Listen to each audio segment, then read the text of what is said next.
Now, Eskom says it's been forced to ramp up blackouts due to units at the Majuba and Tutuka power stations tripping. Let's go to Reporter Nobesuthu Hejana in Cape Town, who is checking on the impact in terms of communities there. Nobesuthu, obviously, usually it's businesses and residents that feel the pinch of Eskom implementing blackouts. Where exactly are you in terms of what they do at that shop, and what are they telling you? So, Maseko, earlier we were in Brackenfell where we spoke to a resident, Sandra Dixon. She was talking about the impact on their side as residents, saying that obviously with the tariffs they have to pay more, but they're still experiencing the blackouts. But currently we are in Bukab where the power left at around about 12, but it's expected to be back at 2:30. But we are at one store where they're currently running a generator, and I'm joined by the store manager, Mr. Jaga. It's a rock sole shoe and bag repairs store here in Bukab. So tell us about the impact of load shedding, especially for your business. Thanks for giving me the opportunity to say something about this load shedding. It's a tremendous amount of loss of, not monetary as much, but the inconvenience that we have and the disappointment that we have to carry forward for the customers. What has happened, the impact causes that all the electricity goes off, especially on a three-phase and a single-phase. But what has happened more so, because we cannot generate our three-phase and we get stuck with our single-phase machine. We have all our lights and manual work carries forward. But what is mainly happening very severely is that certain work that we cannot finish off on time, that we have the impact of letting our customers know that there's load shedding and it's going to be delayed.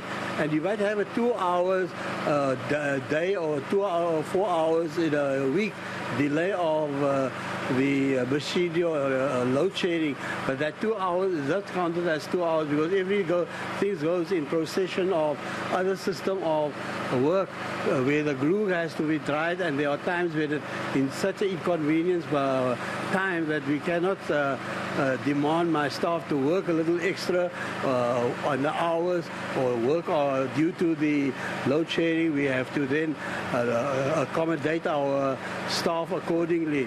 We work and try to work as much as possible with the staff, and to be reasonable. They come from far and we have to accommodate them.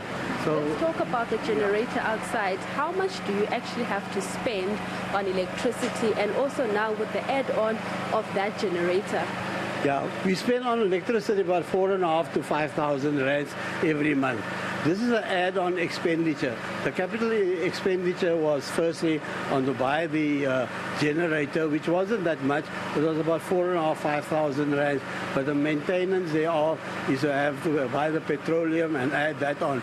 So we're adding, perhaps, as I said, it's not that much of costing effect. Perhaps we have extra added on as another 1,000 rands per month.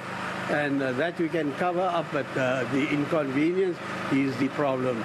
And to put on a generator to make it work, it is quite an effort.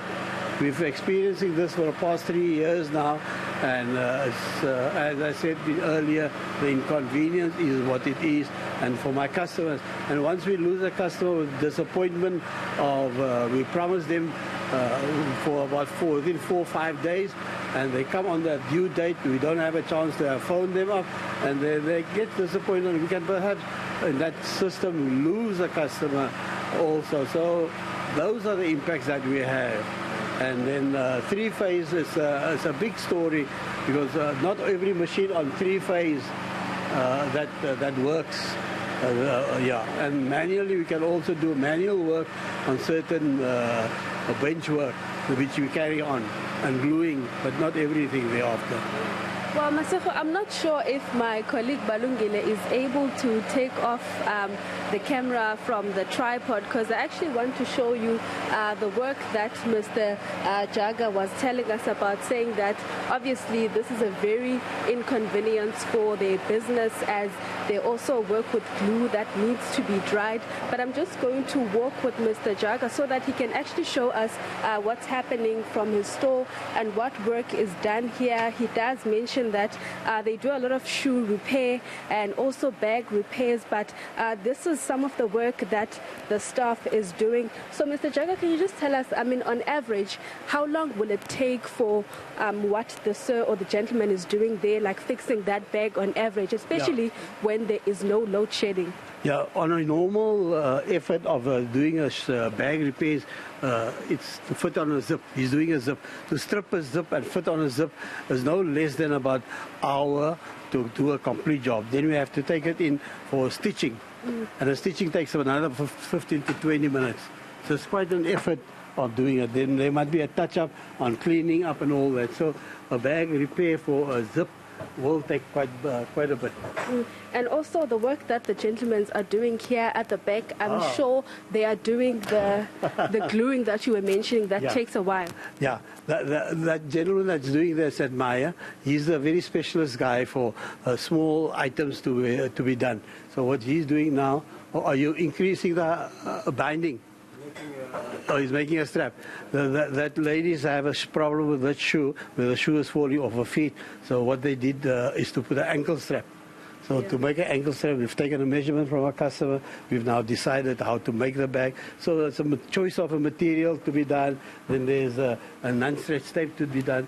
Then we have elastic on one side, or sometimes we want to put a buckle. So there's a lot of various ways of doing it, but all items are discussed with the customer. Do you want a buckle, do you want a Velcro, or do you want a elasticize? So just to put your feet in to prevent it. So every item here, it's not a daily similar job every day. It's extra different type of work.